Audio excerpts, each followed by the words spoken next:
Assalamualaikum warahmatullahi wabarakatuh. Perkenalkan, nama saya Rehan Alfarid, NIM 2124911, Pasta Magister Hukum Universitas Riau Kepulauan. Selanjutnya saya akan mempresentasikan tentang kasus PT Freeport di Papua, dampak, teori, dan data statistiknya. Selanjutnya, latar belakang PT Freeport Indonesia merupakan perusahaan tambang emas dan tembaga yang beroperasi sejak 1973 di Papua, mengelola salah satu tambang emas terbesar di dunia di Grassberg.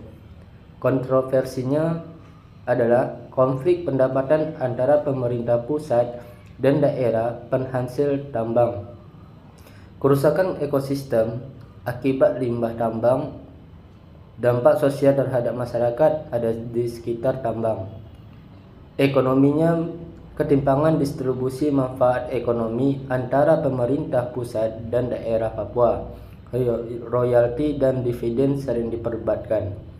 Selanjutnya, dalam lingkungan, limbah tailing mencemari sungai Ajwa dan merusak ekosistem lokal.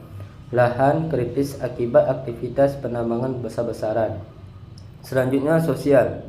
Konflik dengan masyarakat adat terkait hak tanah ulayat. Masyarakat lokal sering merasakan tidak mendapatkan manfaat langsung dari operasi tambang. Perspektif teorinya. Yang pertama, teori kepentingan, interest group theory. Yang pertama, pengaruh perusahaan besar seperti Freeport dalam penyusun kebijakan pertambangan. Yang kedua, Undang-Undang Minerba memberikan keuntungan lebih dari kepada koperasi besar dibandingkan masyarakat lokal.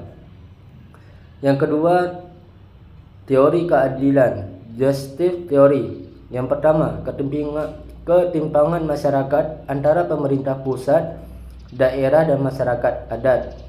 Dan yang kedua, prinsip keadilan prosedural dalam pengambilan keputusan sering diabaikan.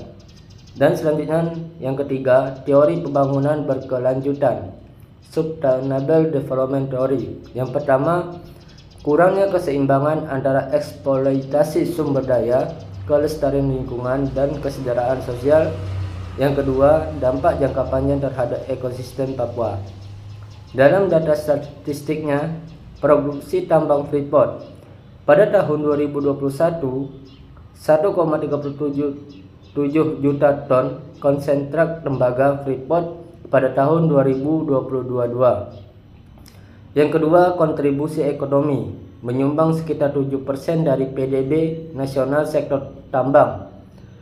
Kementerian ESDM 2021. Dampak lingkungan, limbah tailing mencemari lebih dari 230 km ekosistem Sungai Walhi 2020.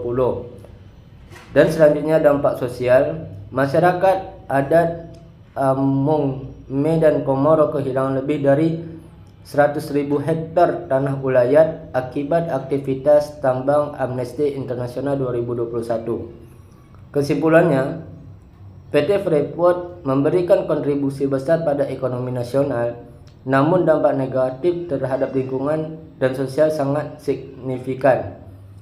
Konflik kepentingan antara pemerintah pusat dan daerah serta masyarakat adat masih menjadi tantangan utama.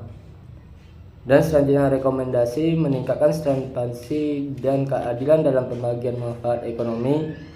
Yang kedua, penguatan regulasi dan pengawasan lingkungan. Yang ketiga, memberikan peran lebih besar kepada masyarakat adat dalam pengambilan keputusan. Yang keempat, mengembangkan program rehabilitasi lingkungan secara berkelanjutan. Sekian dari saya. Wabillahi taufiq wal hidayah. Wassalamualaikum warahmatullahi wabarakatuh.